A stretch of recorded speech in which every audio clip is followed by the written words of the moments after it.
Hello, my name is Gray. And my name is Crystal. And this is Pastation Beauties, a supernatural commentary podcast where I, someone who has seen this show several times. And I, someone who only knows about the show through social media, discuss every single episode of Supernatural from start to finish. Also, we are both Asian. Both Asian. For today's episode, we will be discussing Season 4, Episode 4, Metamorphosis, written by Catherine Humphreys, directed by Kim Manners. Oh, God. Yeah. I've never dreaded recording as much as I do today.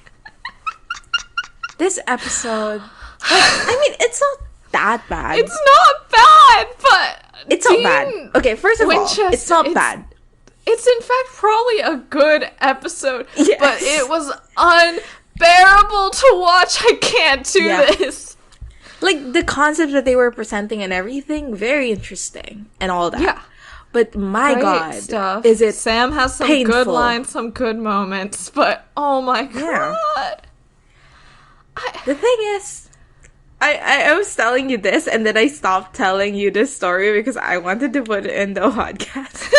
But, I think it was, minute 6 into the episode. I was like, why am I doing this? It's good. The fight was good and everything, but, it was, painful, right? So what I did was, I was like, you know what?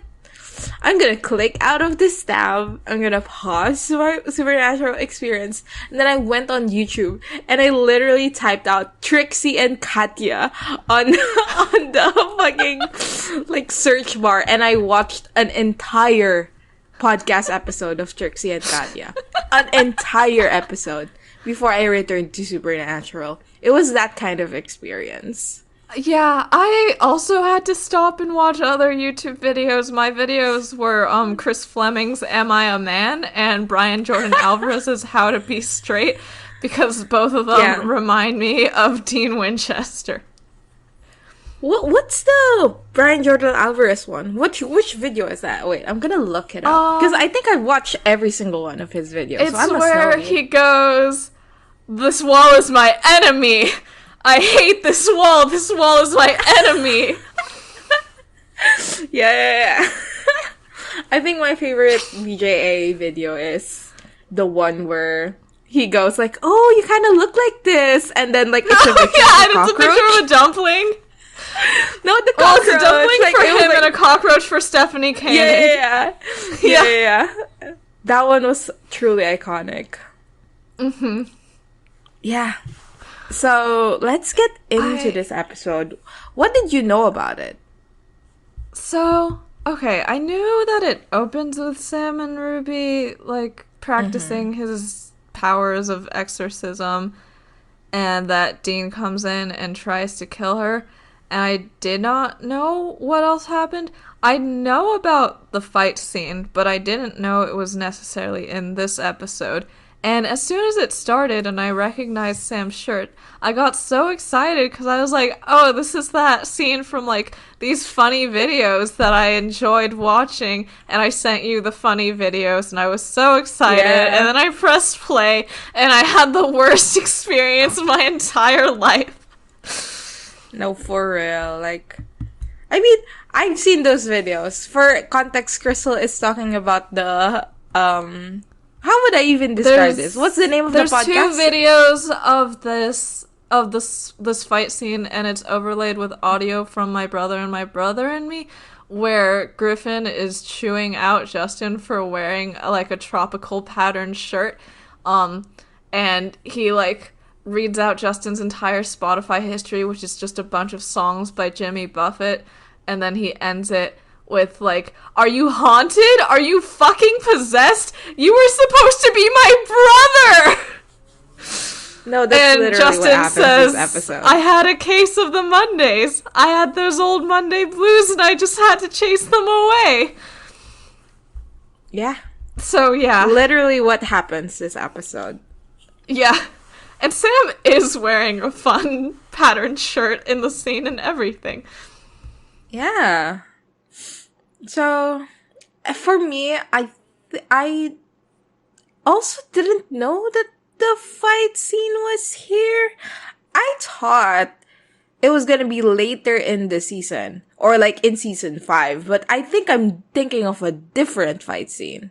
Because there is a fight scene where like Dean goes like, if you leave, walk out of that door, don't you ever come back. Yeah. Yeah, but this is separate from that. For some reason, my brain like meshed them together. I mean, they're the same vibes, so understandable. They're not the same vibe, though, because in this one, Sam doesn't fight back in any way, and it honestly looks like a PSA for spousal abuse. So, that's different. Yeah, I suppose. Let's start the episode. Alright. So, as Crystal said, the episode starts with Sam and Ruby interrogating a demon. And I don't know, nothing much happens. Like the theme of the conversation was like the demon is telling Sam that like, oh, you're such a big hero, aren't you? But I mean, look at what you're doing. You're like working with this other demon. He says slutting around with some demon. Yeah. And then Sam gets angry at this and raises... Does he raise his hand? Or he just looks at the demon? I don't recall. But like, you know, he forces the demon out of the body. And so they do the interesting thing again where instead of the usual exorcism where the demon like just gets shot out of the body, this one like the demon coughs out like the black smoke. Which every time they do it, I'm like, that's so cool. That's so cool and fun. So cool. And instead of the smoke going up to the ceiling like it usually does in exorcisms, it goes down to the floor and then it sort of like burns like through the floor, like going back down to hell or something. And we're still supposed to think this demons are going to hell, not the empty. Yeah. So I made a vow to myself midway through writing my notes of this episode that I'm just gonna forget that regular exorcisms are a thing because or else this season doesn't make any sense. Yeah, they don't give a shit. Ruby's there also, as we mentioned. Yeah. And she like looks smiling. Great. She's so fine. She's so fine. She blows my mind. Hey, Ruby. She's giggling, twirling her hair at this. And Dean, she's not doing much. No, she's smiling though. Oh, you mean after Sam gets it out? Yeah, because Sam initiates the smile because he like. Oh, wait, are we still talking about like smiling while he's exercising it, or after he gets the 18? No, like while like. Oh, yeah. She's like amused by this. She's impressed by this and shit. Yeah, she's proud of her guy. She doesn't say anything at all during the interrogation, though, which is quite sad. Like this guy is, like, only insulting her. Like, he is saying a few things about Sam, but he's mostly just calling her a bitch and a slut the whole time.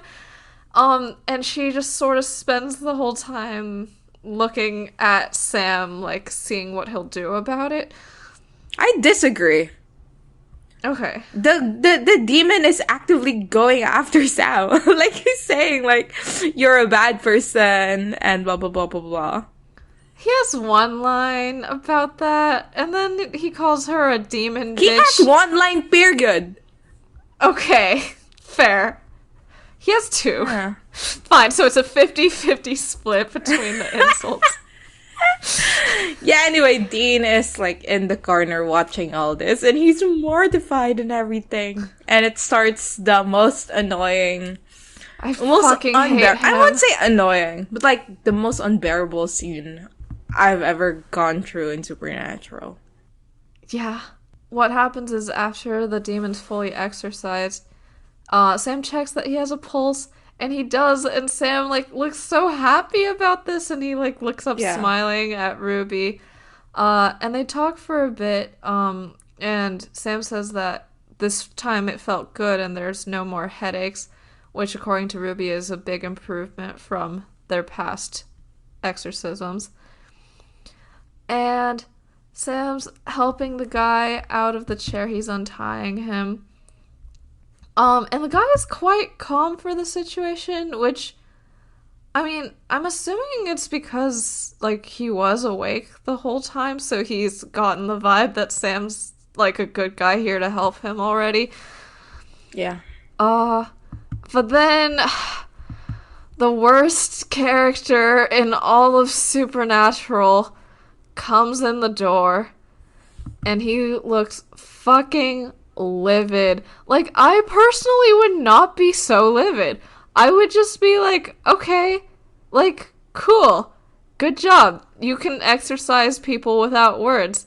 That's nice. Like, if Bobby had figured out a way to do this, Dean would have just been like, oh, that's cool that you did that because Bobby's allowed to do magic or whatever. But no, Dean's just so mad. He looks fucking murderous. And he's like, anything you want to tell me, Sam? And, you know, Sam starts trying to explain. He says, let me. And Dean's like, you can't fucking explain this. And then he asks who Ruby is and what the hell she's doing here. And instead of saying that this is Christy from the motel and she just has a kink for demons exorcism and stuff, Sam just sort of lets Ruby speak, and she says it's good to see him again, and he recognizes that she is Ruby based off of that. And then Dean goes, like, so angrily, is that Ruby? And then he just fucking tries to kill her. Like, nothing else. Yeah. He just starts trying to kill her. He whips out the demon knife, and he is, like, going at it. And, like, why? What did Ruby do wrong in season 3? Like, was there ever a moment where, no, like, the it was implication revealed here that she whatever? The implication here is that she's the one who's, like, making Sam do all these things. Like, that's what Dean thinks. So, like, that's why that's why he's mad at her. Okay. And the thing she's making Sam do is exorcise demons, which is bad. No, the thing it's is, bad like, to do. Like, the thing is, like, Dean isn't mad about the exercising. He's mad about, like, the fact, the thing behind it, right? And, like, yeah, that's what's most frustrating, I feel, because the action itself is at most, if we're looking, like, at the most negative, it's morally neutral. I would argue it's, like, morally good. Morally good? Yeah. But, like, Dean treats it as, like, a slippery slope that, like, you start off with this good thing, and then what? And then what? And it's, like, the reason why it's so unbearable is because Dean is so caught up with just what you are instead of what you do, which is the whole point of this episode, the right? Point of the episode, yeah. Yeah. But, well, we'll get into it when we'll get into it. It's interesting how they interface with it later. So, he is about to fucking kill Ruby. He has her, like, against a fence. And Sam, like, tries to knock the knife out of his hand and goes, don't. And he manages to get it out, but, like, Dean attacks Sam too. He's, like, throwing him and shit. But this allows Ruby to get the upper hand, and she has Dean in, like, a bit of a chokehold. And Sam yells, like, Ruby, stop it. And she takes a second and then she lets him go. And then Dean says, "Well, aren't you an obedient little bitch? Why? Why? Why does he talk or exist? Why isn't he back in the ground? Why can't we put him back in the ground?" He's unbearable. At least the only good thing about this fight scene is that it's shot pretty well, I think, like cinematography wise, because like everyone is in such close quarters and the camera's generally zoomed in, but it follows the motion, so it's got like this shaky cam like effect that like I think captures the tension pretty well. So thank you, Kim Manners, for that one.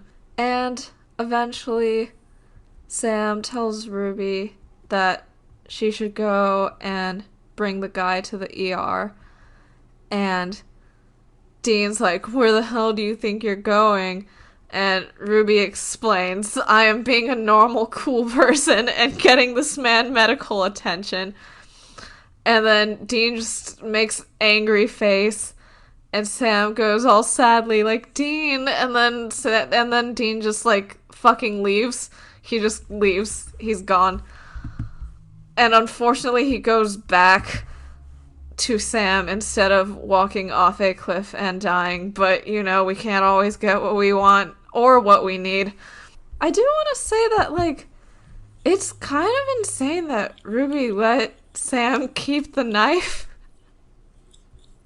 Yeah. But I feel like, I don't know, we don't see that much of their discussion before he starts training with her, but I think that probably there's a lot of, like, caveats where she's like, "Okay, well, because you don't trust me, like, for insurance, like, you can keep the knife, and you know that, like, with the powers that you have, you could exorcise me if you wanted, right? So, like, I can't actually take advantage of you or do anything you don't want to do because you hold this power over me." And I think that's interesting, because I know there's a scene in 409 where Sam holds the knife to her throat. And, yeah, I don't know. Looking forward to hearing more about the arrangement that they have. Yeah. So, we are back in the motel. And God, I'm so sorry you have to do this scene.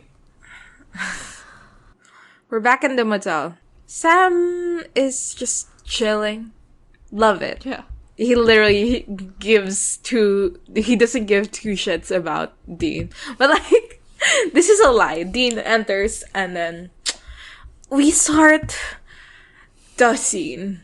And the vibe is, like, Sam being like, "Dean, let's just talk it out. Let's just talk it out." And Dean being like, "We are not talking.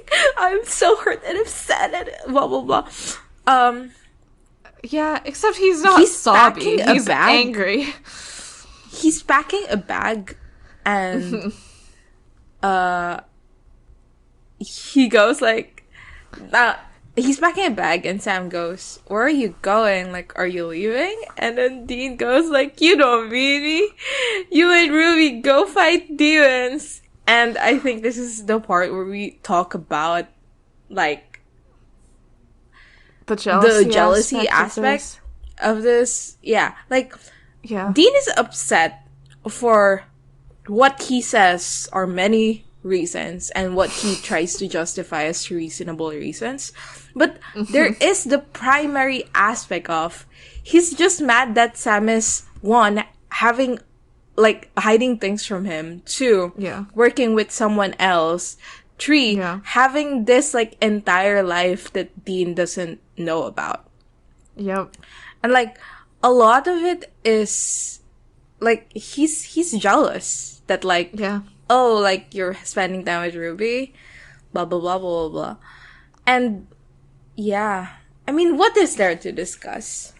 Well, I think it's that as much as Dean said he wanted Sam to, like, move on and, like, whatever after he died, like, he did not expect Sam to get a new hunting partner. He thought maybe, like, he and Bobby would work together, but Bobby's, like, someone that, like, Dean knows and that Dean's vetted or whatever, right? Yeah. And I think a lot about, like, I think something that happened with, like, Soulless Sam in season 6, where Dean got kidnapped by aliens, and then during that night, like, after Soulless Sam has exhausted all possible leads, he, like, sleeps with a woman, and then Dean comes back, and he's so angry, because he's like, how were you able to, like, have fun or live a life while I was gone? Like, why was that allowed? Like, you should have sat in the dark and been miserable, you know? And I think that's what is happening here, too. Like, he's like, what do you mean that in the few months I was gone, you did things that were unrelated to mourning me? Or unrelated I to don't think things that so. we have done already together that I've decided are okay. And, okay, I think the other aspect of this is, like, you know what Sam said in episode 1, that it was Dean's dying wish that Sam not practice his psychic powers at all anymore because he thought it was a slippery slope. So Dean probably feels betrayed about that specifically. But, like, no one has to listen to your dying wish if your dying wish is stupid. And that is my take. Yeah. Dean punches Sam, and then he punches Sam again.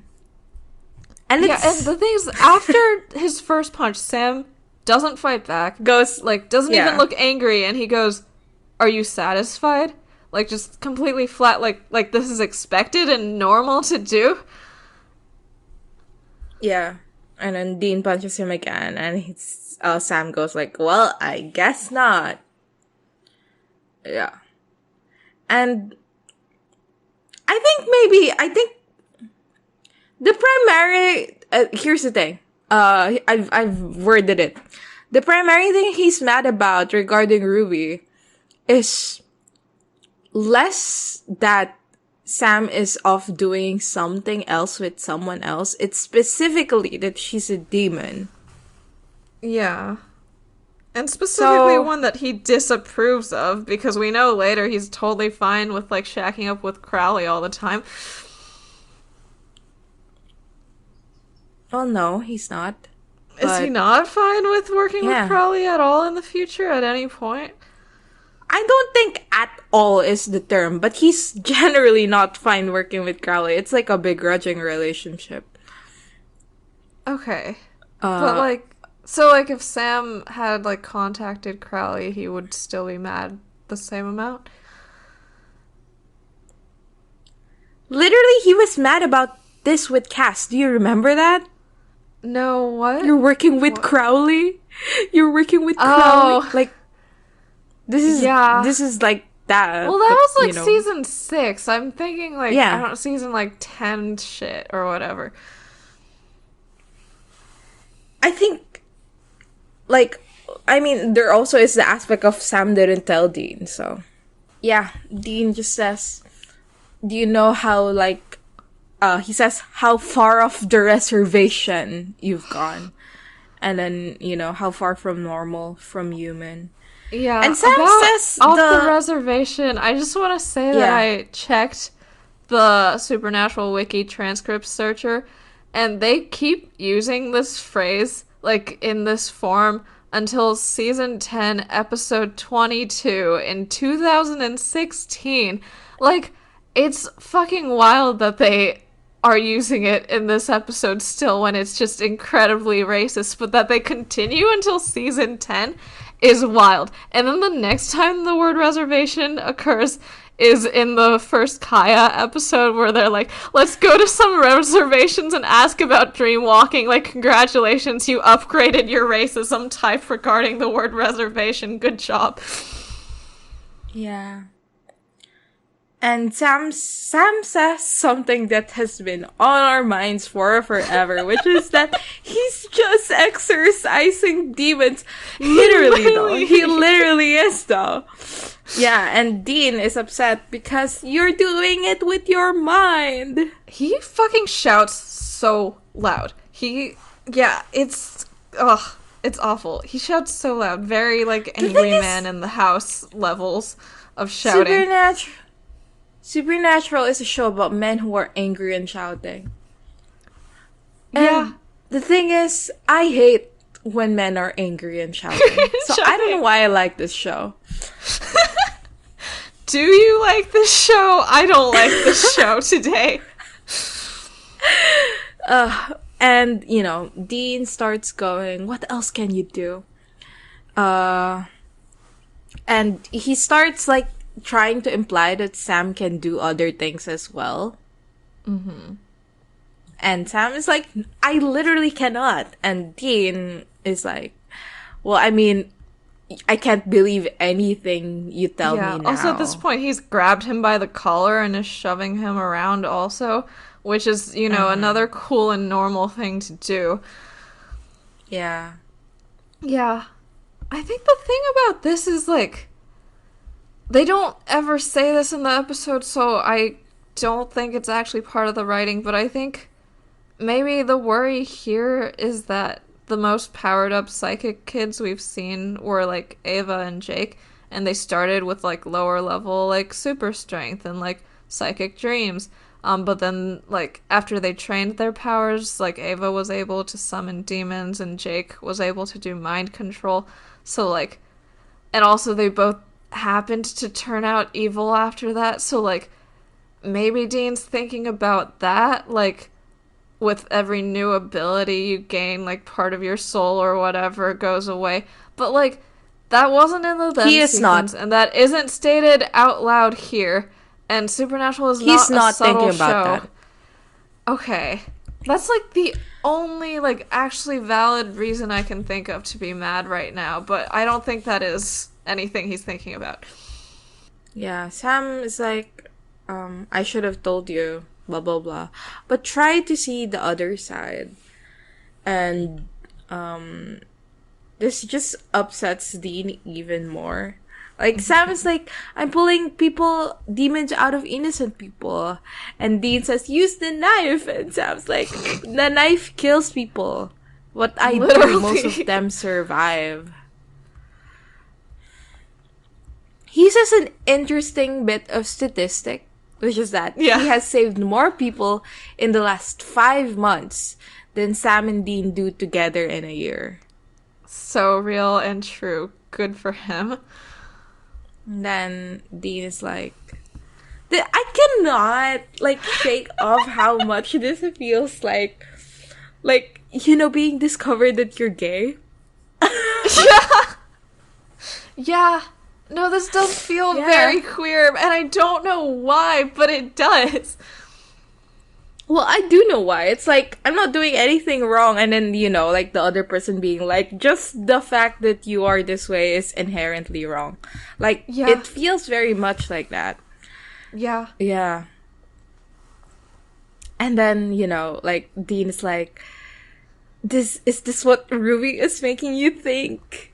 You know, she has Ruby is changing Sam's ability to do math. She has manipulated Sam's ability to count. God, what a stupid-ass thing to say in response to that specific sentence. Like, I'm sorry, Dean, but you're being pwned with facts and logic. Yeah. And then Dean is like, it's a slippery slope. It's just gonna get darker and darker. With no explanation why that would be the case, no justification, and the show has never told us that that could be the case. No, for real. They do this in the last episode of season 3, where Dean is like, you can't do that. Blah, it's blah, evil. Because it's bad. And, like, they don't even tell us what the plan would be, like, what Sam's supposed to do. Like, later, okay, when we find out, like, a little bit more about the demon blood drinking and that it becomes addictive, like, okay, sure, that's sort of a bad side effect. That could become a slippery slope. But, like, Dean doesn't know any of that shit right now. He's just making shit up. It's, ugh. Yeah. He says the iconic line, if I didn't know you, I would want to hunt you. And then, I don't know. Sam says you were gone. I was here. Which I like this line. Yeah. I had to keep fighting without you, and what I'm doing works. Yeah. And then Dean says the whole, like, I'm so upset by this. Like, it this, makes like, me quite upset. he says, like, if you knew it was, if you knew that, like, it's so good, then why did you lie about it to me? Mm. And, like, obviously, Cass does tell Dean that, like, stop Sam, which is what he brings up next, that, like, an angel told me to stop you. Cass said that if I don't stop you, he will. So, like, what does that mean? Blah, blah, blah. And he even says that, like, it means God, a God that he barely believes in, doesn't want you doing this. He does not believe in God. He's just figuring out things that'll hurt Sam the most. Yeah. But, like, specifically the line where he goes, why did you lie about it to me? And the episode answers it later, right? Mm. Or at least attempts Yeah. to. I didn't find the answer quite satisfactory. But this is the specific part where I was like, wait, we forgot the part where Dean literally throws a lamp across the room for no fucking reason. Yeah. Men but, like, will literally... Going back, like, this specific line, like, why do you lie about it to me? Like, this is the... I don't want to be like, oh my god, my own experiences in life, whatever. but like, literally my own experiences in life, literally whatever. my own experiences in life, whatever.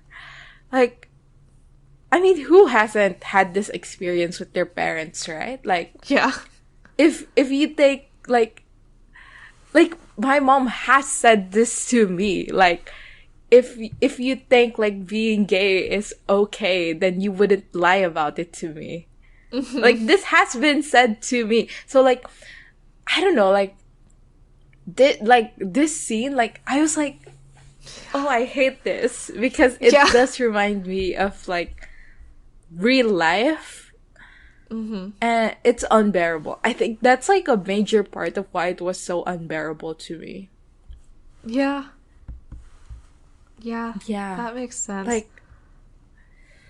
Like, the thing is, like, why would you lie about it? And it's like, as Sam says later, like, because no matter how hard I try to explain it to you, you just still won't understand. You won't try to understand. You won't try to get it. So, like, it's better to just not mention it. And it's like, yeah. It's, I don't know. Like, it's so funny to me that Dean is like, look at how I'm reacting. Blah, blah, blah, blah, blah. Look at what I've done so far in my life. I wonder why Sam doesn't tell me shit. Like, Dean... Look at yourself. Also, like, are we gonna mention the fact that this is the first time he calls Cass? I feel like that's important, but not that important. I wrote down a note this is the first time Dean says Cass, and I can't even care about it because I hate him so bad. That's my note about this. I do hate him so bad. Yeah. And then Sam gets a call from a guy named Travis. And when I first heard that his name is Travis, I was like, this has got to be a young man. Because, like, the only other Travis I know is Travis Scott. And he's, like, quite young, right? Yeah. No, this man is old as fuck. And I was surprised. I was surprised later. Yeah, he is quite old. Okay, wait, I feel like a few more things that I thought about the fight scene. I really liked Jared's acting, like, after Dean tells him that, like, God doesn't want you doing this, because Sam looks so, like, young and scared and sad suddenly, and, like, it's, like, such a good follow-up from, like, in 402 when, like, Ruby tells Sam to watch out for himself, and he goes, like, I'm not scared of angels, because, like, he is, like, so assured that what he's doing is right, because it is, and, like, this is, like, fucking earth-shattering for him, the idea that, like, God specifically hates him and wants him to die, you know? Yeah. Yeah, it's awful. And I guess another thing about this scene is, like, okay, like, you found it most upsetting because of, like, the parallels to, like, queerness and stuff that you saw. I feel like what upset me the most was honestly just, like, how physically violent Dean was being. Because it's, like, yeah, like, me and my sister, when we were, like, in middle school and below, like, definitely, like, attacked each other a lot. But, like, you cut that shit out, like, once you're at a certain age. Like, it's not okay after, like, your brains are developed enough and you know how to talk to each other properly. And, like, I feel like I haven't really seen this kind of, like, one-sided Dean just attacking Sam thing since, like, I don't, like, when else has Dean been this violent towards Sam specifically? I can't recall. Yeah, like, the only parallel I could really draw was in the pilot when Sam says, like, Mom's never coming back no matter what we do, and, like, That's Dean, a very like, different vibe. yeah, it is a different vibe, but, like, it did give me a similar feeling of, like, oh, I don't trust Dean with Sam's safety. And, like, this, it's, like, way stronger here. And I think, like, the thing is, like, there are ways to explain it. Like, okay, he just got out of hell. He was torturing people for 40 years. So, like, maybe his baseline of what, like, a normal amount of physical violence in a conversation I disagree. is skewed. But, like, I That's feel like giving if him that too much was... credit. Yeah, no, I feel like if that was true, we'd have, like, shots of Sam looking, like, confused or going, like, what the fuck is going on? Why is Dean doing this? Like, we'd have, like, a recurrence of the, like, did Dean come back wrong question and theme, which we got every single time Sam was slightly violent in season 3. But, like, none of that is here, so it just makes it seem like this was a normal and fine thing to do, and it's not. Yeah. Yeah, anyway, guy calls. I keep on trying to stop myself from saying it's a whole thing. It literally is a whole thing, though. A guy calls and it's a whole thing. And, like, Sam writes down an address and a name. And so they go to the address and the name. Yeah. Remember in 402 when Meg's whole thing was about how they need to care about demon vessels, and then 2 episodes later, Dean says, stop trying to exorcise demons, just fucking kill them and their vessel using the knife. Yeah. Okay.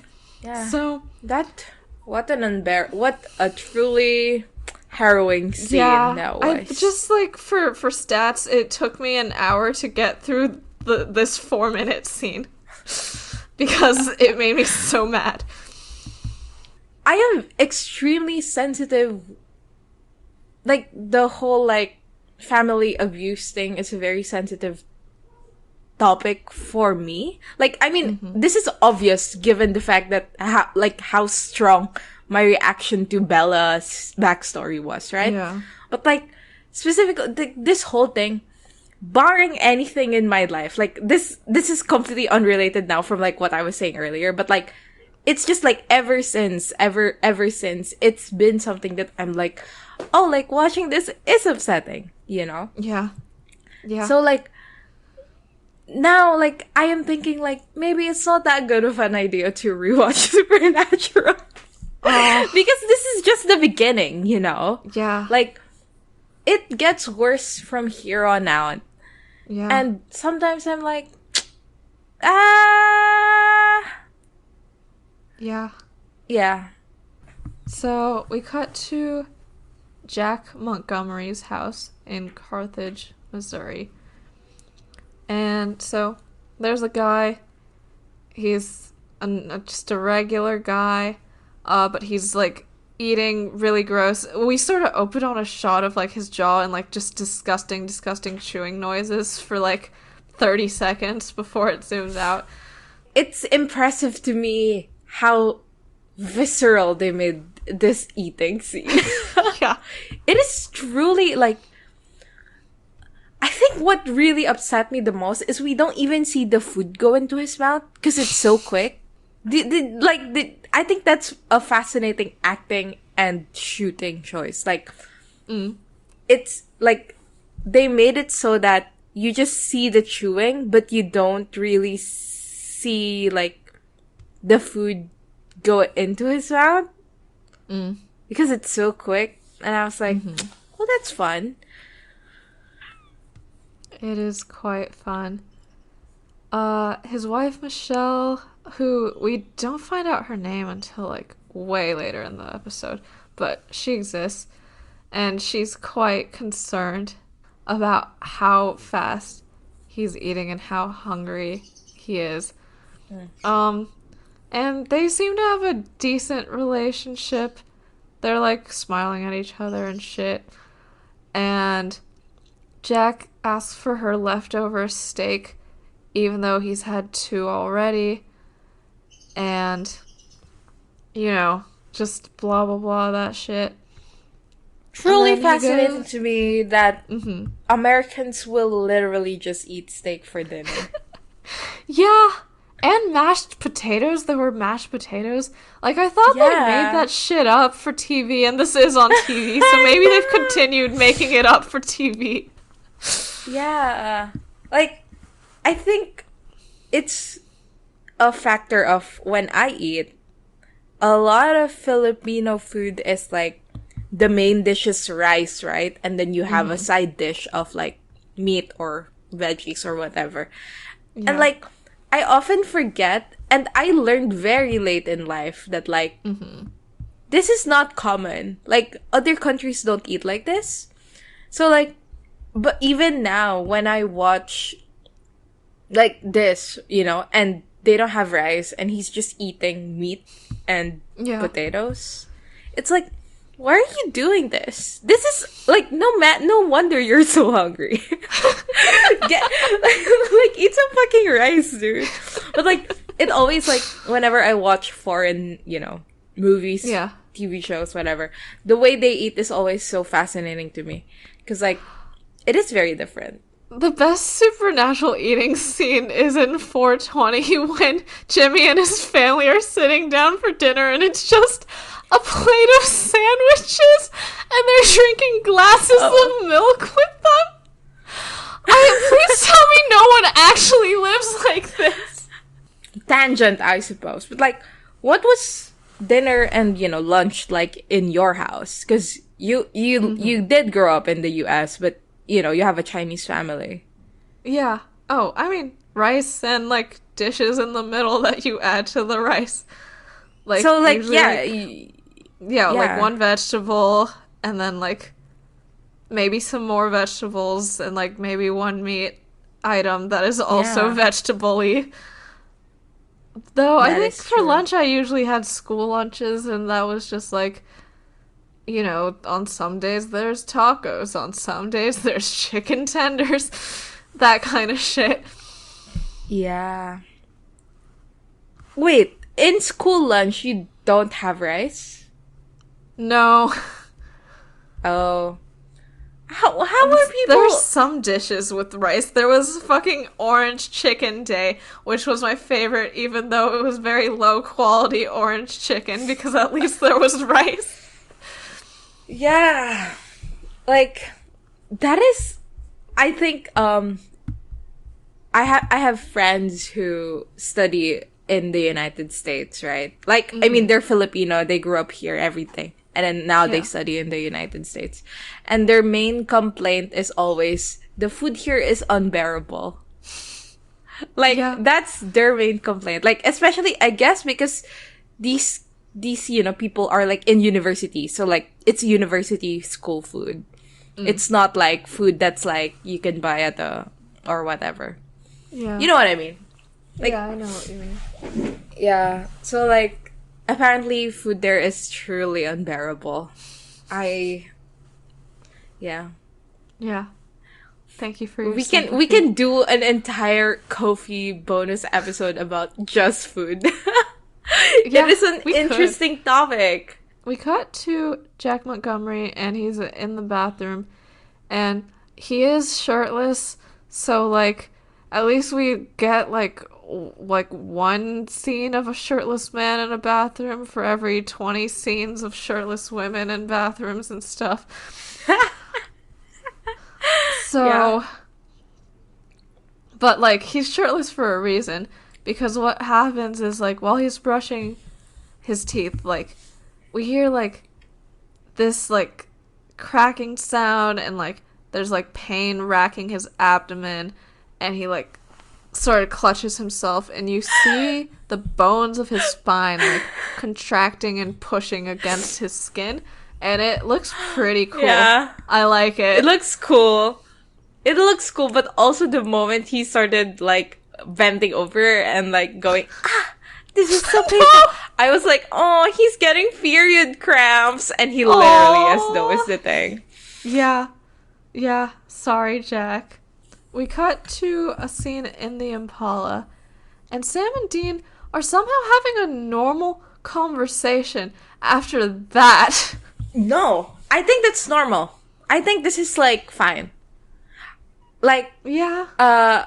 when you like, this is not to bring up Succession every other episode of the podcast, but like, you know how, like, but what I find the most interesting about that show is that they can have all these, like, conversations that are so insulting to each other, or, like, life-altering decisions, and then it just goes back to, like, oh, we're talking, like, normal.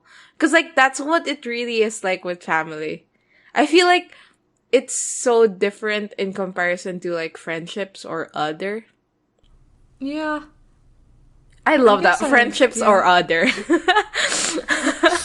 But, like, with friendships or other, it's like, it's more difficult to bounce back to the normal after a big fight. But with family, it's just, like, I mean, what's your choice? You have to be in the same house. I guess so. I would not want to get into a car that Dean is driving if I was Sam right now, but yeah, they sort of just have to. It seems like they've been talking for a bit, where Dean's been telling Sam about the time travel shit. And Sam's all like, oh my god, I can't believe it. Like, Mom was a hunter? And Dean's like, yeah, wild shit. And she almost kicked my ass. And we didn't mention the then sequence because it's not very important, but they put the fucking Mom is a babe line in the then sequence for no fucking reason. I was afraid that Dean would repeat that sentiment here. Like, when Sam asked, like, what was God. She like? Yeah, and thank God he did not say she was smoking, bro. Yeah. Yeah. Sam asks, how did she look? And then immediately after he revises, like, I mean, was she happy? And that made me so emo.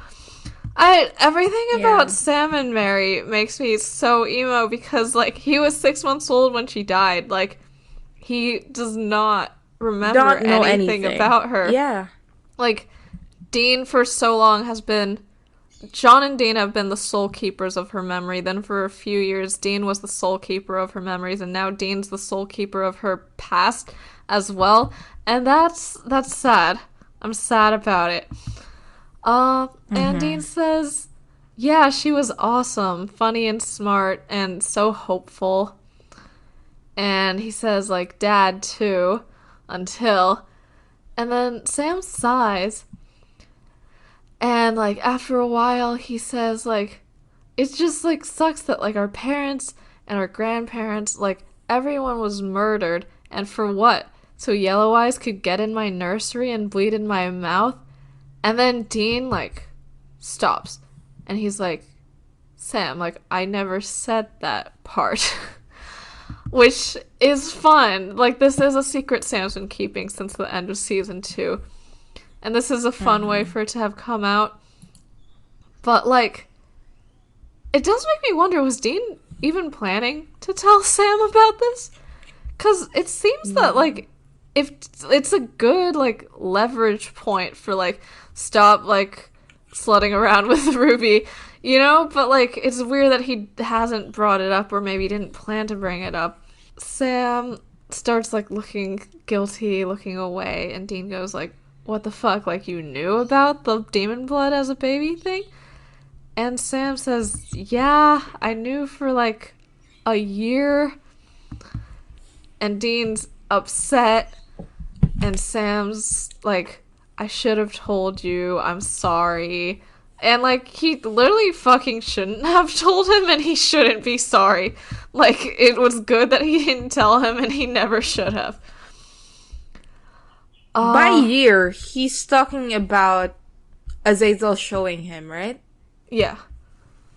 Okay. Since the end of season 2. And Dean says, like, incredibly sarcastically, oh, whatever, if you don't want to tell me, you don't have to, it's fine. Like, oh, I can't stand him. I don't think he said it sarcastically. Like, the tone wasn't like that. He was, I think a part of him is, like, trying to say it sincerely. Like, if you don't want to tell me, you don't have to. But, given everything, like, it does come off as, like, fuck you, dude. Yeah. I mean, I feel like if he didn't mean it angrily / sarcastically, like, Sam wouldn't have gone like, Dean, after it, you know? He would have been like, no, I thank think you. That's an appropriate response. No, I don't think so. Like, I mean, he's still trying to win Dean's good graces, so I think it's a reasonable response. Alright, yeah, sure. And Sam just goes like, okay, whatever, because Dean's shut down, doesn't want to interact anymore. We go back to Jack, and he's talking to Michelle, his wife, and he's asking when the food is gonna be ready, and she's like, 45 minutes. He goes and gets a beer. And then we go to Sam and Dean, who is watching this guy from the window. And they're saying that, like, whatever, like, this guy's normal. Why are we here? And then we see Jack go back to the fridge. And then he starts eating, like, rotisserie chicken leftovers with his hands. Yeah. Which is fine. Not even microwaved, though. Like, it's cold. Cold chicken can give you, like, salmonella and shit, can't it? I hope not. Well, we'll have we don't have a microwave. Soon. We don't have a microwave. So I don't heat shit up. Because, like, it requires opening the oven or the stovetop. And, like, I'm lazy. So, yeah. The thing is, when I was young, we've never had a microwave, never will have a microwave, probably. But when I was younger, I thought microwaves were the pinnacle of wealth. I thought, like, if you had a microwave, you must be a wealthy person. Yeah. So, I think that's pretty funny, given the fact that, like, microwave meals is considered, like, for people who can't afford home-cooked meals. Yeah. But, I mean, I think it's because, like, it's such a hefty equipment, and it's like, oh, it's so quick and easy. I thought it was, like, the convenience was, like, for the wealthy only, and that's why we didn't have microwave at home. That makes sense. Your logic is sound. Okay, and I've looked it up, and it's fine to eat cold chicken as long as it's thoroughly cooked. It can be stored safely for up to 4 days. It's undercooked chicken that's very dangerous. Mm-hmm. He starts eating raw meat, which, you know, Cascor. Fun. Cascor? For a while, I was like, because I forgot about the Rougarou thing. The thing is, I know that a Rougarou, you have to burn them, but I forgot what, like, a Rougarou does or is. So, I was like, what even is this guy? Is this like a hunger? What's that gluttony thing? Yeah. Like, from, you know, what we see of Cass later, is this like a premonition to that or whatever? But it's not. It's because he's a Rougarou, which we find out later. Anyway, we see him also eat the all raw this. meat eating is fucking nasty. Like, there's like it's crusted around his mouth. There's like blood splatter like on Ugh. his shirt. It's like nasty. I enjoy it. Good for this Yeah. actor for getting all that food dye in his mouth. And then we go to Sam and Dean, who's watching all this and goes, yeah, pretty fucking weird. So they go into Travis's place. He's staying in a motel room, and like you said, this guy is older and like clearly like knew both of them as kids. They're like friendly, they're familiar. And he has a broken arm, which is why he's not doing this hunt. But like he like tells Sam and Dean to get over here, and they do hugs. And Travis is like, oh my god, like, Sam, you got so tall. It's been like 10 years. Are you still a mathlete? Which I thought was so fun. I think it's so cute that he used to be a mathlete. He's literally just like me for real. Sam's like, no. But Dean goes, yep, he sure is a mathlete. And Dean throughout the scene is sort of just making passive aggressive, like, remarks at Sam about, like, the whole Ruby thing. Because Travis says, like, oh, like, John would have been so happy that the two of you are still sticking together. And Dean's like, oh, yeah, we're thick as thieves. There's nothing more important than family. So he tells them about Jack Montgomery. Sam and Dean confirm that, you know, he was eating raw meat and all that shit. And Travis explains that this is a rougarou, which Dean says sounds made up. I did a quick lore check, and they're like a legend common in French Louisiana, and they're usually people with dog or wolf heads, and they like kidnap children or kill people or whatever. And often they were used in Catholic households, like like, if you, like, don't obey Lent, like, a rougarou's gonna come get you or shit. But the way that they are in Supernatural is that they are, like, people with, like, rotted teeth and, like, wormy skin is what he says. And what they do is they start out human, and then they turn, and Sam says the title of the episode by going, oh, so what, they go through some kind of metamorphosis? More explanation happens as like a voiceover over Jack Montgomery's place. So, like, he comes into the kitchen, Michelle's cutting some vegetables, and then she accidentally cuts her hand pretty badly. And he just, like, zeroes in on the blood really hard.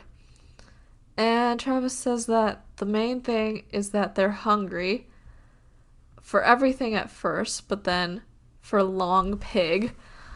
And Sam makes, like, a little laugh at that. But Dean, like, I don't know, they do a whole thing where Dean doesn't get it, but, like, long pig means human flesh, blah, blah, blah. And Travis says, like, the hunger grows and grows until they're unable to fight it, and then as soon as they get their first bite of human flesh, they undergo the full transformation. And, you know, and the Montgomerys, like, Michelle's like, oh my god, this fucking hurts, I think I need stitches, and Jack is, like, sweaty, like, can't stop looking at the blood and wanting to eat her. And he just goes like, I have to go and get out of here, and he runs out, leaving his wife to drive to the hospital by herself. And yeah, Travis says that there's no going back. They feed once and they're a monster forever. And apparently he found Jack because this is something that runs in the family, and that, like, 30 years ago, Travis killed his dad, and like, he used to be, like, a dentist and, like, a regular guy until he turned. And he didn't realize until later that his wife was pregnant and put the boy up for adoption. And Travis had difficulty finding him, partly because he didn't really want to hunt down and kill a child. So he's waited until Jack turns 30 or whatever in order to make sure that he has the right person. I'm glad that Sam later says the thing that I was thinking, which is just like, okay, just go tell him to not eat people then. It seems pretty simple. And also I feel like if one Rougarou, like, is able to, like, practice self-control, like, that means that, like, if it continues being passed down in the family, like, they can, like, warn their kids, like, while the kids are growing up and, like, teach them self-control, and, like, it'll be fine. Like, what we see with, like, Garth and Bess later. We go to Jack. He's in a bar. And he's eating a lot of peanuts, drinking a lot of alcohol. And then we see in the corner, like, some guy is talking up a girl who obviously doesn't want him to talk her up. Yeah, this scene is quite annoying to me because, like, everything he says to that girl is something that Dean would say, like, anytime. And a girl could react the exact same way. And we would still be on, like, Dean's side for it. But because this guy is fat, like, we're supposed to be, like... And, okay, and we are supposed to be, like, because she clearly doesn't want to talk to him. My issue is that it's fine when Dean does it, but not when a fat guy does it. When it should be not fine either way. Jack confronts the guy and breaks his arm. And he calls the guy a fat, sweaty dick. So, the fact that he is fat was, like, on purpose, and that's annoying. We go back to Dean and Travis and, you know, Sam. And they're talking about how to kill a Rougarou. And it's, you know, by burning them. Sam comes in and he's like, oh, I checked the lore. Not because I don't trust you. Or I think you're stupid. Or I think you're heartless. But because I just wanted to, you know, check it out. And he says that there's a couple of stories about people who had the gene, but they never turn because they just don't eat human flesh. And Travis is like, those are fairy tales. And Sam says, like, we're literally just gonna kill this guy who has never done anything wrong. Travis is doing Travis has the perspective of, we know he's bad and we're gonna prevent that from continuing on. Mm. And Sam has the perspective of, why are we gonna kill this guy if he has not done anything wrong? Yeah. At the end of it, Sam says, like, well, by the way, there's a scene where Travis says, have you ever been really hungry? Have you ever been really hungry? Like, haven't eaten in days hungry? And Dean goes, yeah. And I guess the thing is, like, I feel like people do quote this a lot. And, like, I think that it is true that while John abandoned them in motels, that, like, Dean didn't eat in days. But, like, Jensen Ackles' delivery of that, is, like, just not so very good. Like, it's just, like, it reads as, like one of their jokes about how Dean just is always hungry and loves to eat burger, you know? Like, it could, like, it's basically like Dean's, like, reading haven't eaten in days hungry as metaphorically for haven't eaten in, like, half a day but really wants burger. Like, that is the way Jensen Ackles delivers the when it could have been a touching scene. Yeah. Anyway, Travis makes a point that, like, if you're hungry, you're gonna eat, and this guy's gonna do just that. And Sam says, we're not gonna kill him unless he does something that warrants, you know, murder. Travis asks Dean, like, what's up with your brother? And Dean just goes, oh, don't get me started. Annoying as fuck. Fucking annoying. And earlier when Sam's, like, coming in all excited to info dump about Rougarous, like, Travis, or no, what does Dean say? Oh, Dean says something like, oh, like, Sam's, like, obsessed with research. He keeps it under his bed next to the lube. It's a sickness. It really is. And on the It's a Sickness, he looks at Sam like, I am talking about the demon blood thing and I hate your guts. Like, oh, sick of him. And also, every, like, Dean-Travis interaction where, like, Dean and Travis are, like, being weird about Sam, it feels so much like a Sam is queer thing, too. You know what I mean? Like, it's like, oh, Sam doesn't fit in with, like, the hunting community because of masculinity, queerness, blah, blah, blah, blah, blah. Like, that is such a vibe this episode. Back to Jax, and Michelle is in a white nightgown. She's, like, it's, like, the morning, and she's getting tea. Jack shows up and she tells him that she's quite angry because she had to drive herself to the hospital to get stitches, and he just walked out on her. And Jack is saying, sorry, I just got really dizzy when I saw your blood and my phone died. And he's like, I promise it'll never happen again because you're so beautiful. At this point, they're sort of like doing a flirty thing. And he kisses her finger and then kisses her. But then it, like, it starts getting hot and heavy-ish. But then she starts going like, I don't really want to be doing this. I don't want to go so far right now. Like, he's, like, reacting with, like, hunger, basically. Like, he's, like, going for her neck. Like, I feel like he's probably, like, starting to bite a bit. And she tells him to slow down and to stop, but, like, each time she does it, and she tells him to stop multiple times, he just does not. And it's, I mean, whatever. Bad to look at. Eventually, she shoves him away and tells him that he's a son of a bitch and that something is wrong with him. And that is how that scene ends. But, bad to look at. And right, this episode does do a thing where it conflates physical hunger with sexual hunger a lot, like with the woman that Jack almost eats in a later scene. And I don't know, I feel, just stick to the physical hunger thing.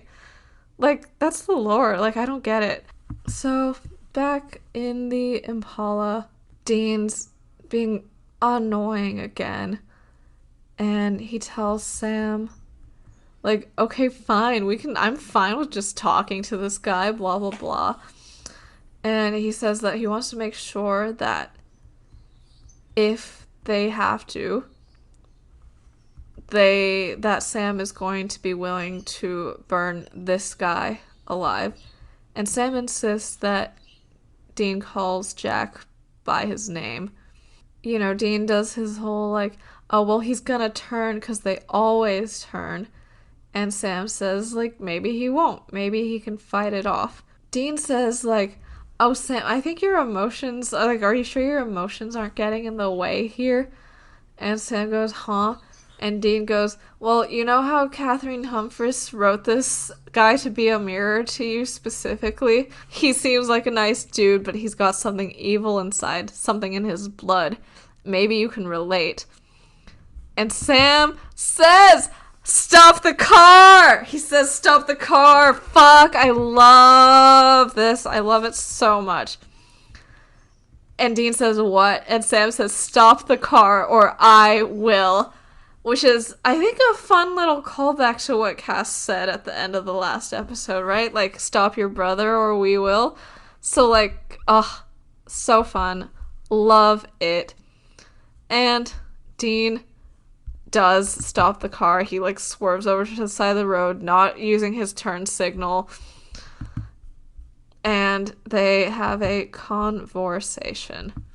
Sam, gets out of the car and goes like... And he's so mad that he opens the door before the car comes to a stop. Like, he's getting out while it's still driving. And he says, like, you know why I've been lying to you? Because of all this, like, you treat me like I'm a freak.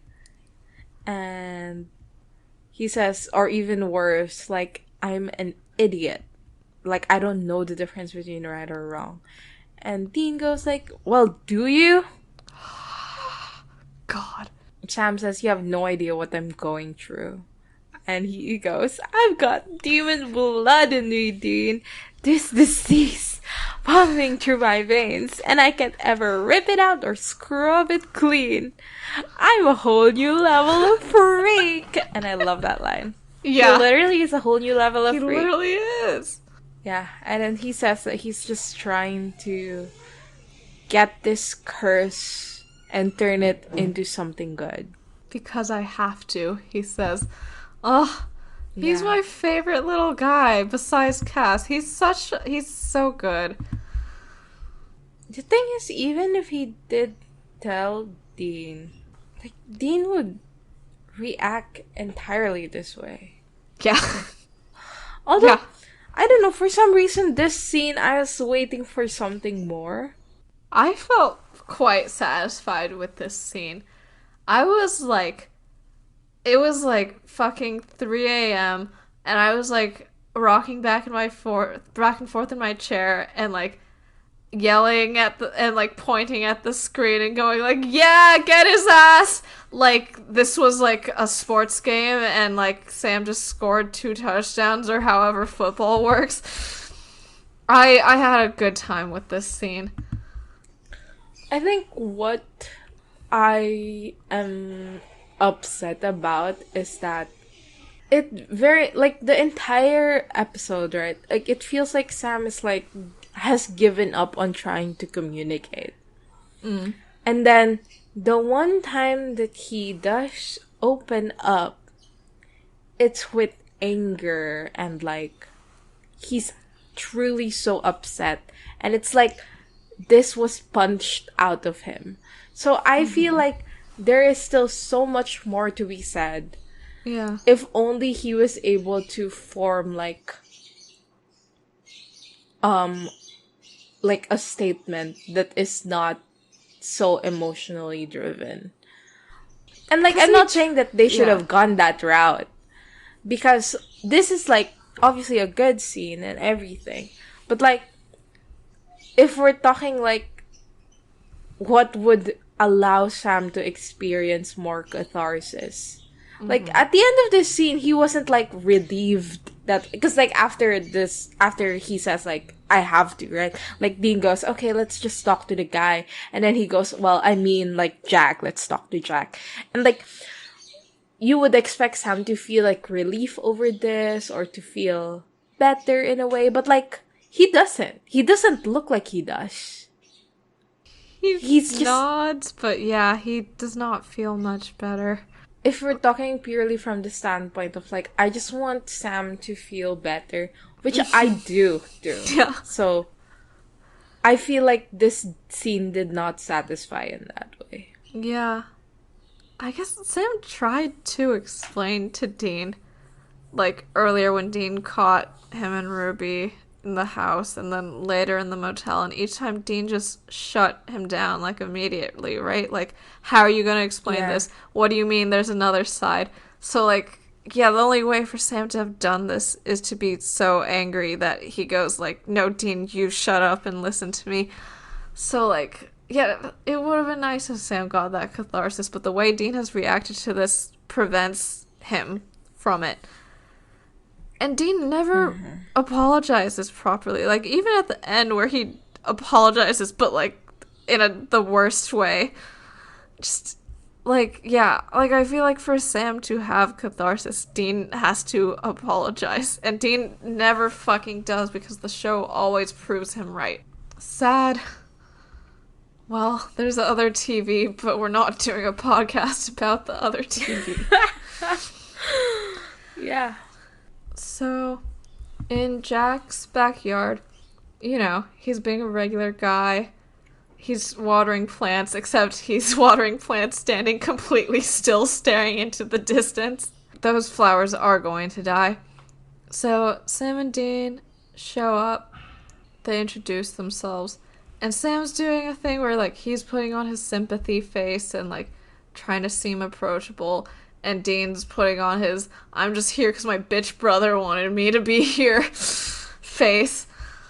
So, yeah, Sam says we should talk about you and about how you're changing. And Dean talks about the various symptoms that Jack is having. Jack asks who they are. Dean says we're people who know a little something about something, whereas Sam says we're people who can help. So we cut to a bit later after they've explained Rougarous to Jack. He's not very down to accept the truth, which makes sense given that he didn't even know about the supernatural before today. And Sam says that his dad, Jack's father, was one of those things. And then he says, your real father, which is, annoying, but everyone does that about adopted people in TV. And Sam says that, this was passed on to you genetically. Dean says, stop saying that we sound crazy because you're just gonna get hungrier until you really just want to eat a person. And Sam says, you don't have to, it doesn't have to be like this. You can fight it off because others have. And Dean says, you have to not eat people or else. And Jack asks, or what? Sam says, you feed once and it's all over. And then we'll have to stop you. And at this, Jack realizes, oh, by that you mean kill me. And also the reason my dad died was that someone else killed him about this. And he's very reasonably upset about this and says, get the fuck off my property right now. Sam makes, a last-ditch effort of, your wife and everyone you know are in danger, but he just tells them to leave.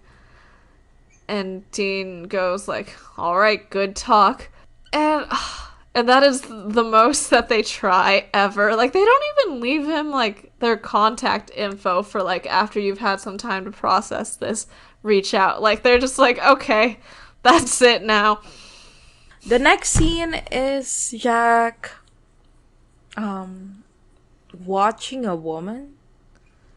Yeah, well, it's clear that he's left his house, he's gone somewhere else because he doesn't trust himself around his wife anymore.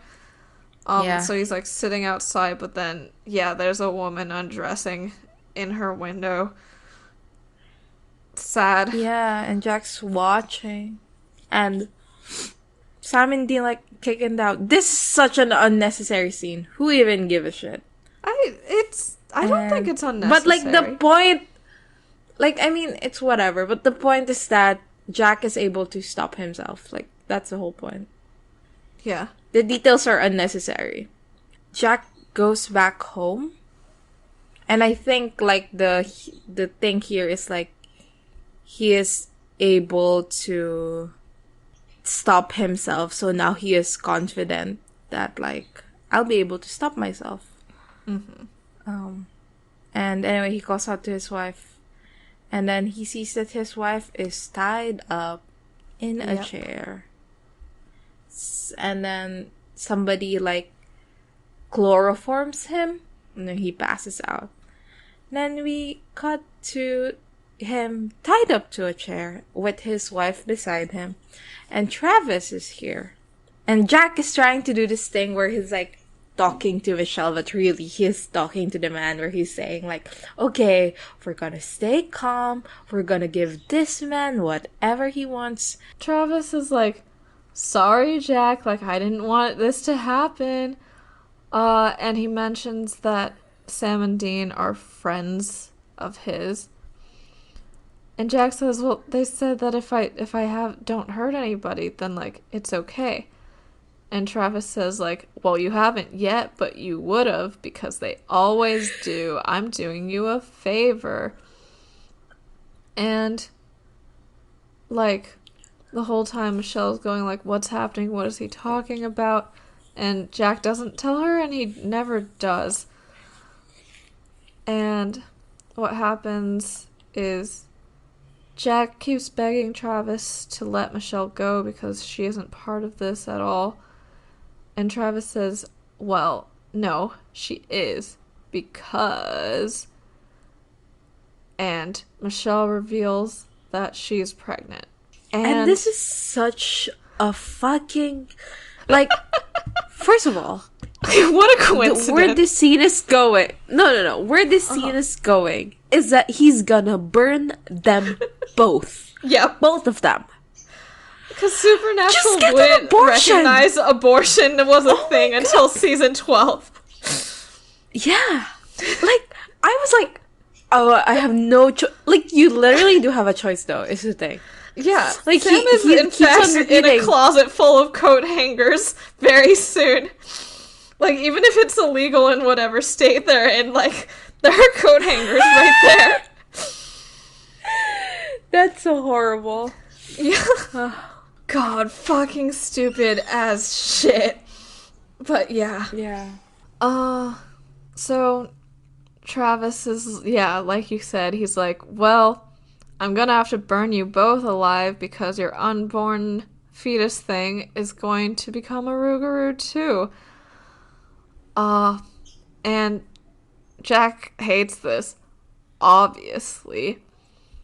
And Travis is ready to, like, burn the entire house to the ground, it seems. Including him. Including himself. Honestly, yeah. He's also inside the house. Yeah, he's just pouring gasoline everywhere. God. Including his shoes. Like, dumb as shit. And then Jack, you know, like, he gets a bunch of flashbacks of every moment when, like, he was thirsty for blood. And then, you know, since he has super strength, sort of, which we saw in the bar with the breaking the man's hand, he is able to just break out of the handcuffs. And then he pounces on Travis. He starts punching him. And then he, like, breaks Travis's arm again. Very fun. And then he, like, tears Travis's shirt down and then just fucking, like, rips his throat out with his teeth. And that's, like, a normal and cool thing to do, honestly. Like, if a guy is going to kill you and your wife, like, fine, go ahead, do it. You know, and they make... The scene is pretty nasty. Like, he's, like, fucking eating this guy. Like, he, like, tears, like, bits of, like, I don't even know, like, out of him. There's, like, stringy shit in his teeth now.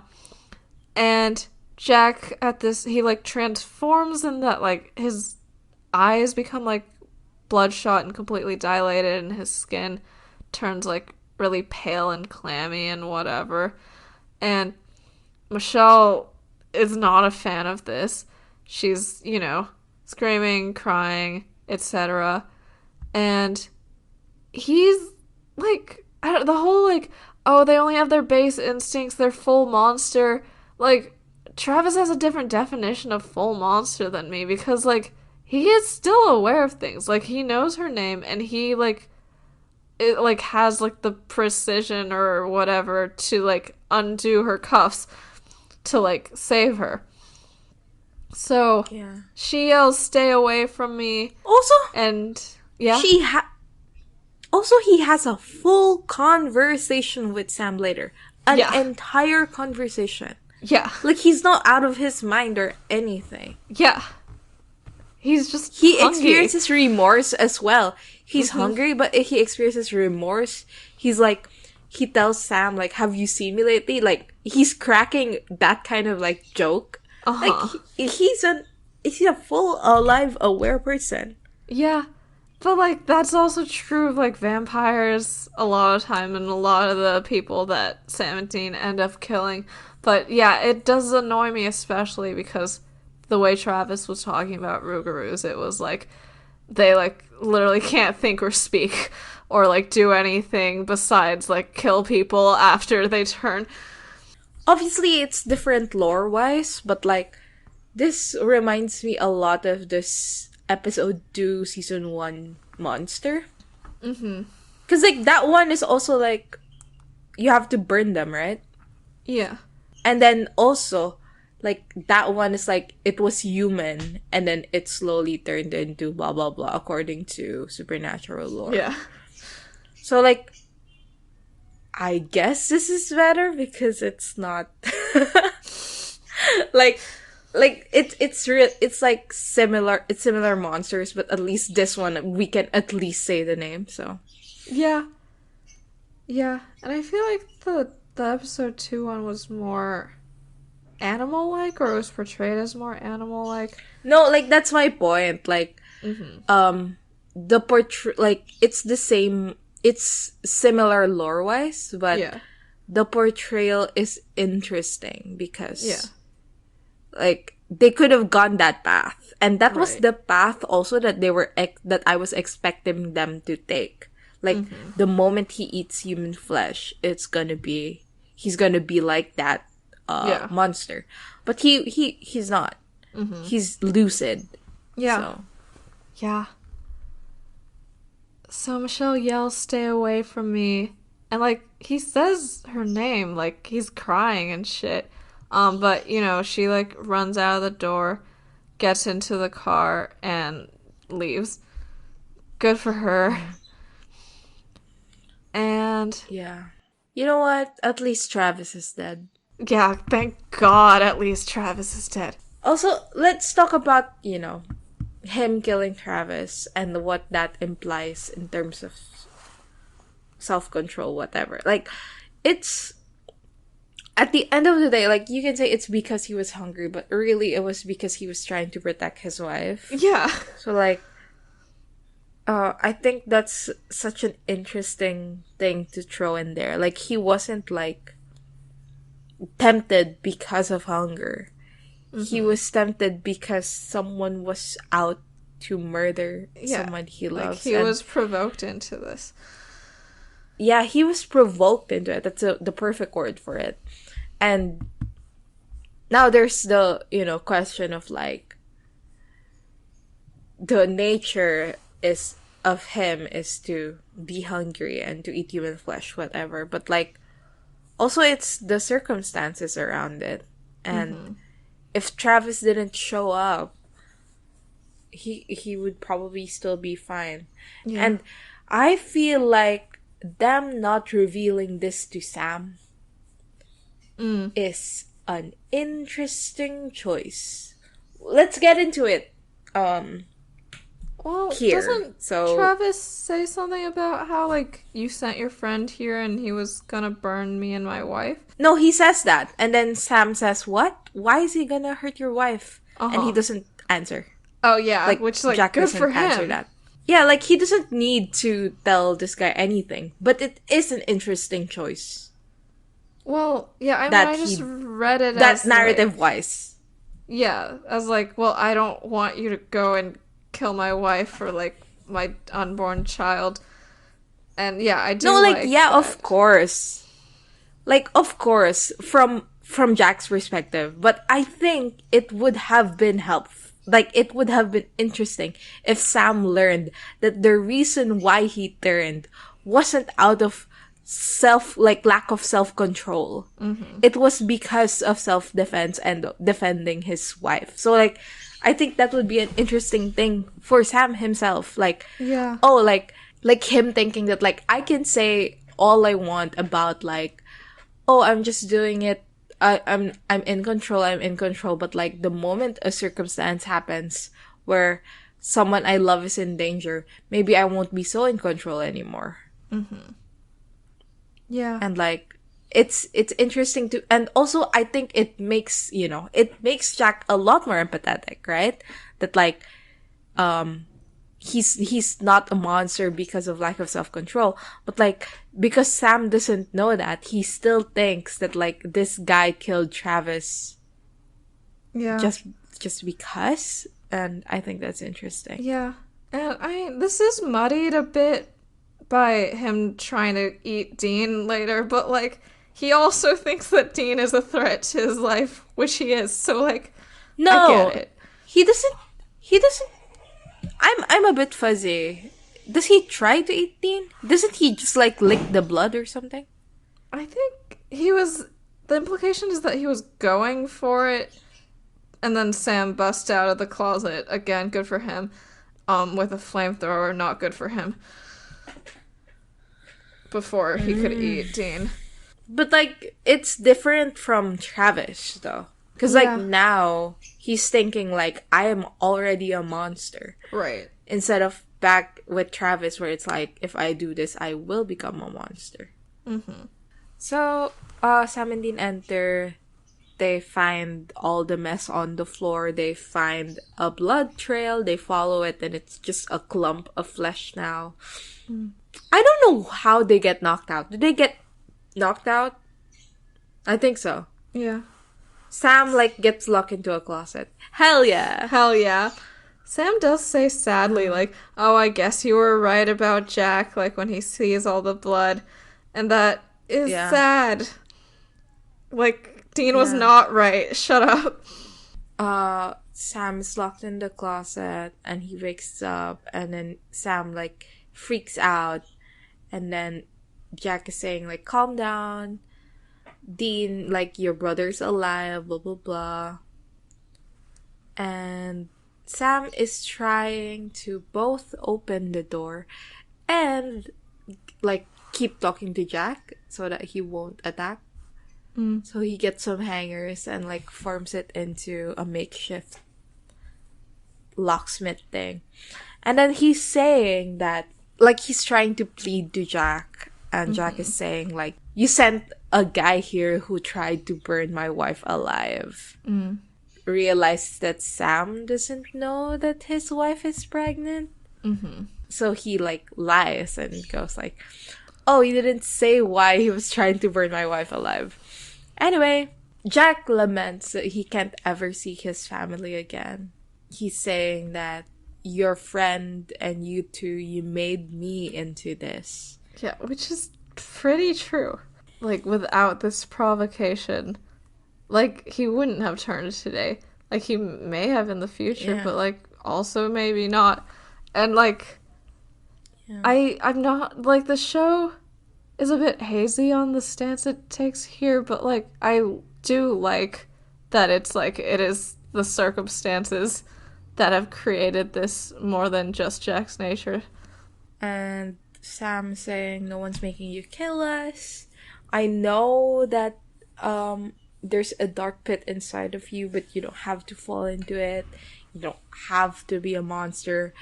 You are what you do, not what you are. Whatever. I think he says it better. It doesn't matter what you are. It only matters what you do. It's your choice. And then, also, when he says, I know you have this dark pit inside of you, he does, like, a little laugh after he goes, that. And I he goes, know. Believe me, I know. And, that's nice. I like when Sam gets his mirrors. I think it's bullshit. I don't like it. Okay, It's not about you, Sam. Get your shit together. It is the Sam and Dean show. It's always about one of them, and at least it's about Sam this time and not Dean. I'll take it. For real. For real, though. And Jack is, like, going to Dean, and he, like, licks up some blood. And then blah, blah, blah. When suddenly we hear the door open. Sam has opened the closet, and now he's out of the closet. Good for him. Good for him.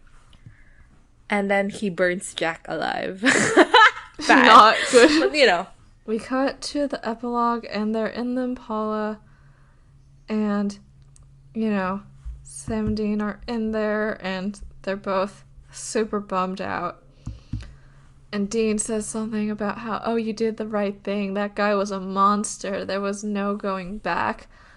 Sam does not reply because this is a terrible sentence that Dean just said. And then Dean gives the most half-assed apology where he goes, Sam, I want to tell you I'm sorry. I've been kind of hard on you lately. Whatever. For the Winchesters, this is like begging, crying on your knees for forgiveness, honestly. At least for Dean it is. And Sam just says, don't worry about it, Dean. And I hate that he's so defeated about this. And Dean continues, and he's trying to explain, saying, like, oh, your psychic thing scares the crap out of me.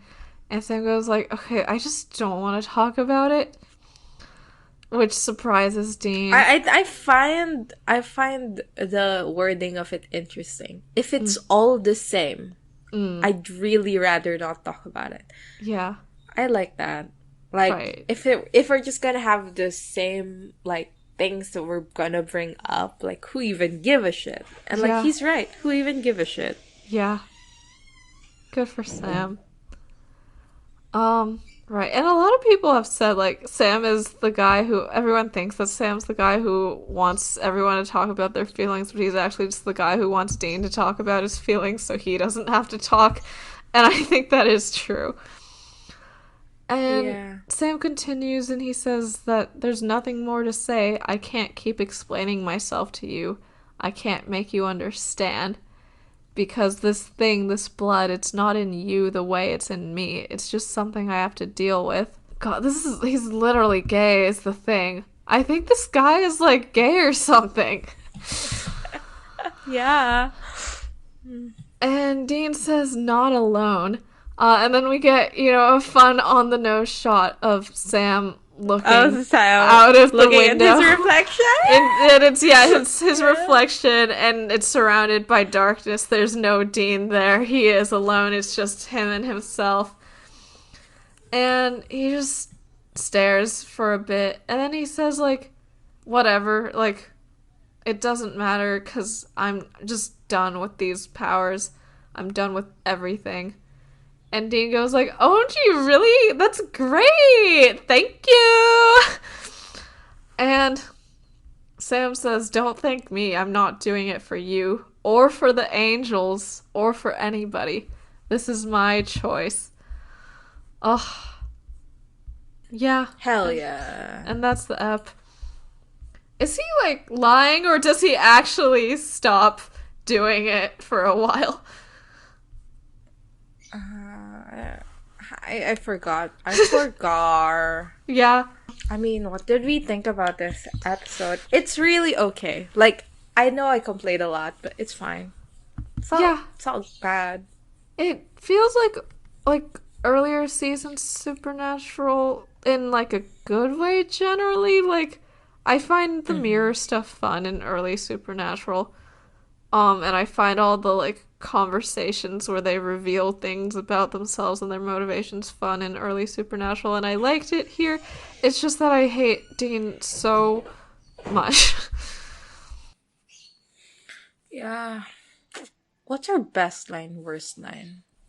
I feel like there were multiple times during the episode when I wrote a line down and was like, this is the best line, and then I would, like, write a new one down that was the best line. But the one I was most excited about was stop the car. Like, fuck yeah, literally stop the car. I think my favorite line is the one where he goes, if it's so terrific, then why'd you lie about it to me? I think, not because I like that he said this, or I agree with the sentiment, but because he's literally gay. I think this guy's gay or something. Literally. Sam, I mean, not Dean. Thank God. So, worst line. Worst line. Do not like the way Dean speaks to Ruby fucking ever. I think the obedient little bitch line was just, like, even for Dean, like, a step too far. So that's my worst line. Oh, but my runner-up for worst line is the, like, do you know how far off the reservation you are? How not normal, how not human? Like, the stupidest ever argument coupled with some racism. Like, congratulations, Dean. Good for you being a stupid ass. My worst line is you fat, sweaty dick. Because, like, oh my god, like, it is because he's fat. Yeah. Spreadsheet. Or spreadsheet. There were moments of misogyny and racism, like in the opening. Well, there was, like, off the reservation for racism, and then I think the way that Ruby was treated with all the bitch and blah blah blah was pretty bad. Those moments are both pretty small in the scope of the episode, but I think in misogyny I would also add that just the way that the women in Jack's life, and by the women in Jack's life I just mean Michelle and that woman that he washes undressing, like, I am bothered by their portrayal also. So I feel like I'm down to give a 1 in each category of misogyny and racism. Alright. Homophobia. I mean, a lot of, like, metaphorical homophobia in my mind. But I don't think that's what they were actually going for. Yeah. So that's a 0. IMDb. Huh. This is a tricky one. I feel like this episode could be polarizing. I think the quality of it is fine. I'd say this is an 8.6 there. Okay. I've been guessing 8.7 every single time, and eventually one day I'll have to be right. So let's go with that. 8.7? Yeah. Okay. Oh my god, it's an 8.0. Oh dear. Okay, well, People be hating. people do despise this episode, it seems. Okay, what are they saying? Please tell me they're being Dean haters and not Sam haters. Yeah, they're Dean haters. Thank God. This is so interesting. What? The only reason why I am not giving this episode a 10 is because they did not portray the Rougarou correctly. This is no, I don't know how to pronounce this word. Cajun Yeah. myth. Like the Louisiana version of the boogeyman. He is supposed to be more similar to a werewolf in appearance. Usually, Supernatural gets the monsters correct, but they didn't do the research on this one. And this one made me laugh. Was Jensen married yet when this episode was written? His wife should have informed him about the legend of the Rougarou. She grew up in Lafayette. God, that is so fun. And like the concept that like Jensen Ackles is writing these episodes or has enough creative control. Yeah. And like, Yeah. it's so funny. That is pretty funny. One of these reviews says the real Ruby should come out sooner or later. I bet Dean will butt heads with her. Like, they think that this current Ruby is like a fake Ruby. That, like, they made this shit up. That's really funny. I love this. Okay, and then, you know, the funniest review, I think, is one that says 10 out of 10 Heavenly Angel. I'm proud of Misha, who was not in this episode. 12 years ago, he was seen as the new man and didn't feel right. Now the value of the final depends on whether it is within it or not. This guy came in, gave more than you can imagine, and he's a huge source of inspiration, and it's a show and family a part of.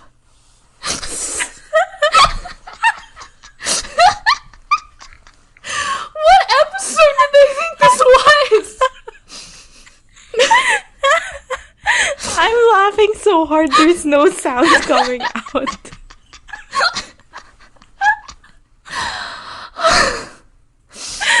God bless. Why in this episode?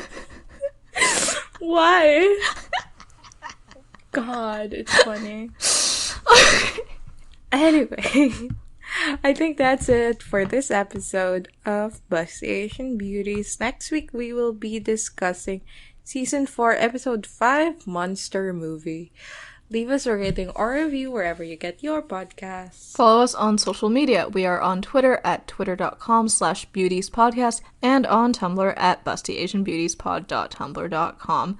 Our official tag is BABPOD, BABPod, and thank you to everyone who's donated to our Ko-fi at ko-fi.com/bustyasianbeautiespod. Also check out our merch at babpod.redbubble.com.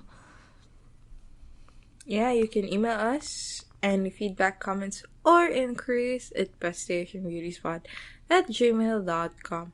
See you guys next time. Bye. Bye.